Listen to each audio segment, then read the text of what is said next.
Урматтуу Сооронбай Шарипович, урматтуу жыйынга катышкандар. Бул документти иштеп чыгып, сунуштагандар жакшы аракет кылышкан, аракет мол болгон. Бул документ 78 беттен турат экен. Бизге 78 бет эмес, ар бир сүйлөмү өтө маанилүү. Андыктан иштеп чыккандарга рахмат айтып, дароо эле жактырып кабыл алып койсок кандай болот деген ойго келдим. Бул стратегияны жакшылап, дагы жакшыртсак жакшы болмок. Стратегия 2018-2040 жылдарды камтыган. Адам, үй-бүлө, коом менен башталып, экономика жана көп жакшы нерселер камтылган. Адам потенциалын өнүктүрүү, бизнеске жагымдуу чөйрө, калыс башкаруу, эл үчүн жакшы ак тилектер жазылган. Элибиздин ден соолугу, билими, каарыларды кадырлоо, бийик деңгээлдеги маданият, сапаттуу инфратүзүмдөр, таза коом жана башка жакшы нерселерди окуганда ушуларды биз жасай алсак кана деген таттуу кыялга батасың. Бирок бул жакшы тилектерди кимдер жана кайсыл каражат менен ишке ашырабыз деген суроолор ойлондурбай койбойт. Мурунку стратегияны да кабыл алганда ушул жерден жакшы сөздөр, жакшы сунуштар жазылган. Ал стратегиябыз аткарылышы 17%-дан ашкан жок. Жылына 50.000 гектардан, бир эле моментин айтайын, жылына 50.000 гектардан жерди өздөштүрөбүз деген ал бүгүнкү күнгө чейин аткарылган жок. Мындай алынын ичинде стратегия пункттар толтура болчу. Жакшы ниеттер.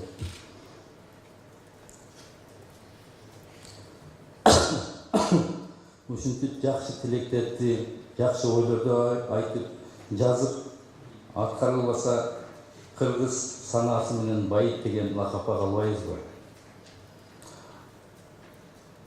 Айтканды аткарбагандарды эл да сыйлабайт. Жолборс изинен кайтпайт, жигит сөзүнө танбайт деген элибизде жакшы сөз бар. Эгер биз айтканыбыз башка, жасаганыбыз башка болсо, бизди ким жигит деп айтат? Кошуналардын стратегияларына салыштырган болсок, Кытай мамлекети 70 миллион жакырларды, бечараларды жакынкы жылдарда окуттуулардын катарына кошобуз. 2050 жылы дүйнөдөгү эң бай биринчи мамлекет болобуз деп максат коюшту. Анын үстүнө иштеп атышат.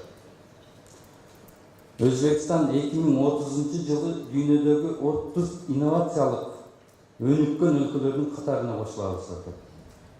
Анын үстүнө иштеп атышат. Казакстан 2050 жылы 50 өнүккөн, бүт жагынан өнүккөн өлкөлөрдүн катарын толуктайбыз деп максат кылышты. Бул документте азыркы экономикалык жана саясий абалдар камтылган эмес, жакшы каралган эмес.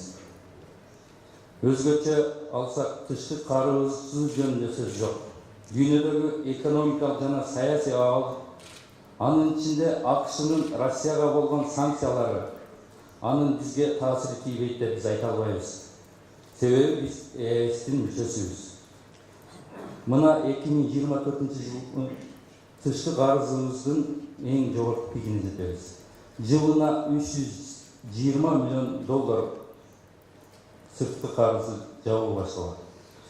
Биз жылына $320 миллион жабыш үчүн 320 ишкана $1 миллион салык төлөй турган ишкана 4 жылдын ичинде ачышыбыз керек. Буну кыла алабызбы же башка айла барбы?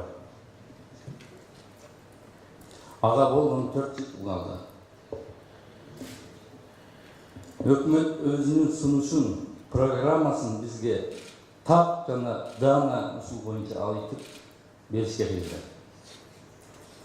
Дагы абдан маанилүү маселелердин бири билим берүүнү жакшыртуу.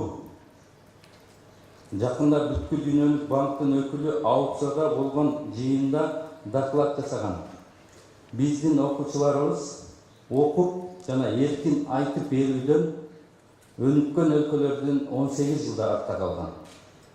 Математика боюнча 25 жыл артта калган.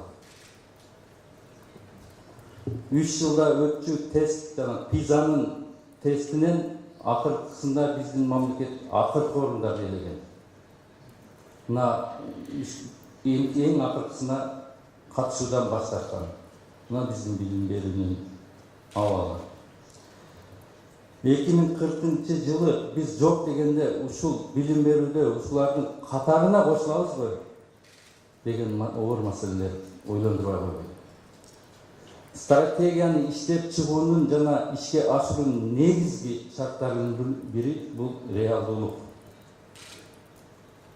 Көргөндүн көзү жаман, айткандын сөзү жаман болуп, айта албай жашырып, баары жакшы деп келе берсек, бунун аягы кандай болуп, кайсы күнгө түш келгенибиз бүгүн ошол күндөргө кабыл боло турабыз.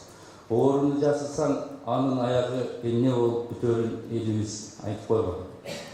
Андыктан болгон көйгөйдү анализдеп туруп, стратегияны түзүү зарыл деп эсептейм. Сөзүмдүн аягында айткым келет. Бул стратегияны ар бир сүйлөмү биз үчүн өтө маанилүү. Өзгөчө кантип ишке ашырабыз, кайсы ресурстардын негизинде деген суроолорго биз так жооп таап туруп бекитсек жакшы болот эле. Рахмат көңүл бурганыңыздарга.